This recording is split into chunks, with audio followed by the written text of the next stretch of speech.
முன்னலாம் நிறைய எழுதிக்கிட்டே இருந்தேன். ஸ்கூல் டைமில், காலேஜ் டைமில்.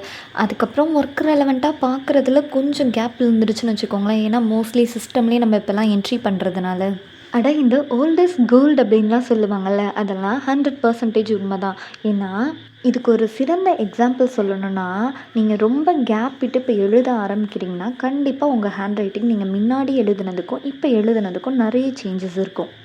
வேணும்னா, நான் எழுதி ரொம்ப நாள் ஆச்சு அப்படின்றவங்க கண்டிப்பா ட்ரை பண்ணி பார்த்துட்டு கமெண்ட் பாக்ஸில கமெண்ட் பண்ணுங்க. கண்டிப்பா ஹேண்ட் ரைட்டிங் சேஞ்ச் ஆயிருக்குன்னு தான் சொல்லுவீங்க. எப்போதும் போல அந்த ஃபாஸ்ட் அப்பலாம் இருக்காது. கொஞ்சம் ஸ்லோவா எழுதுவீங்க. இது எழுதுறதுல தான் மட்டும் அப்படின்னாலாம் கிடையாது. சில பேர் சமையல்ல கூட சொல்லி கேள்விப்பட்டிருப்பீங்க. இதெல்லாம் முன்னாடி செஞ்சது. என்னென்ன திங்ஸ்லாம் போடணுன்றதே மறந்துட்டேன் அப்படின்லாம்.